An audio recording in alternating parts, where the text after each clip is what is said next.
I would like to talk about one of my favorite cinematographers of all time, Christopher Nolan.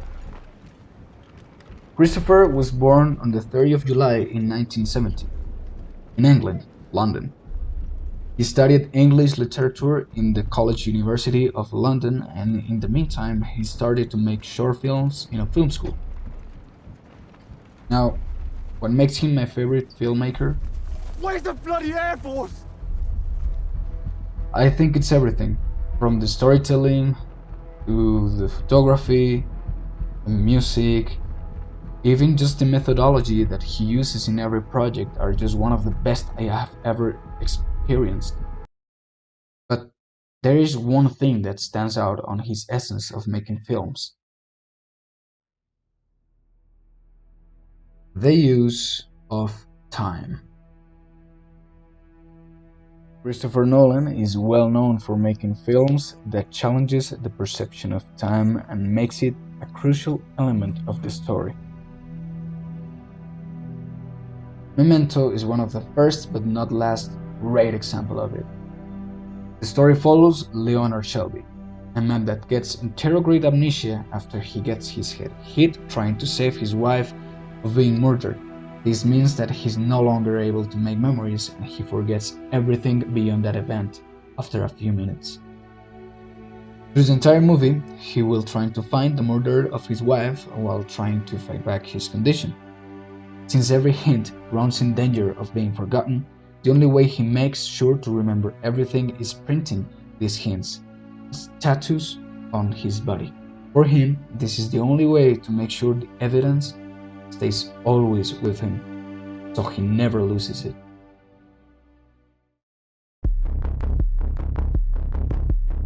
To make sure we get into the shoes of the main character, the timeline of the movie needs to be fragmented so it could simulate the condition of Leonard. So, where does the movie start? Right at the end. To enhance the explanation, this is the regular timeline of a movie, having the beginning, the middle, and the end in chronological order. And this is the timeline of Memento. Okay. It's confusing. So, okay, what do you have? You have the beginning of the film here. Best way to draw it is as a hairpin, like that. That's basically the end of the movie. This stuff is the black and white stuff. This is color. And this is running backwards as a series of jumps. And what we do is we cut between the two the whole way through. So we alternate scene here, scene there, scene there, scene there, scene there, scene there, and they meet towards the end of the film. Confusing? Yes. It is harder to explain in English. Yeah.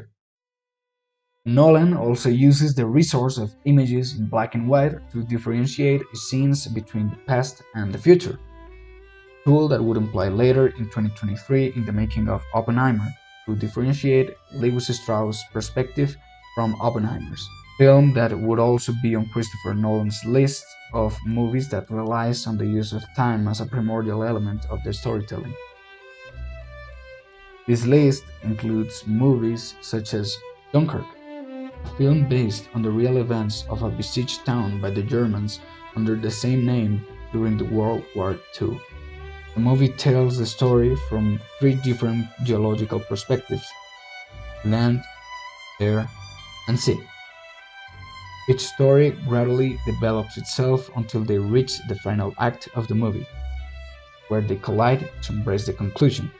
Interstellar makes something similar with the principal timeline and the relativity in space, the events that happens on Earth, and Cooper's incursion into the black hole.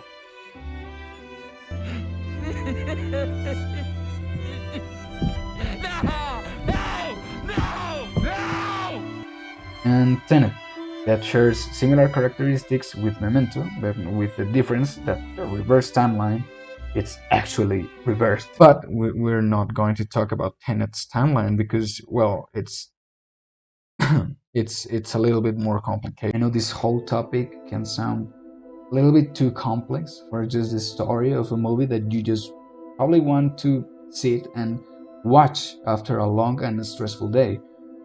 But personally, this is what I most like about these movies. They don't just throw you the story and try to explain every aspect of it so it could be more likable for the audience.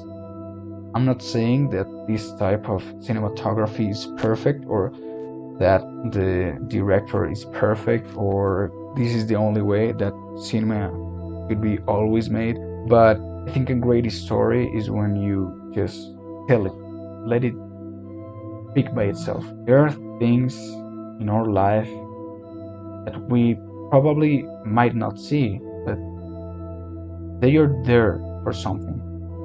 There is grief in love, there is hope in pain, and there is consequences in the hunger of power. But it is the story who must teach that, so we can truly learn. My life is like a Christopher Nolan movie. I don't really understand what's going on. What would you tell him or her? I'd say don't try to understand it, just feel it.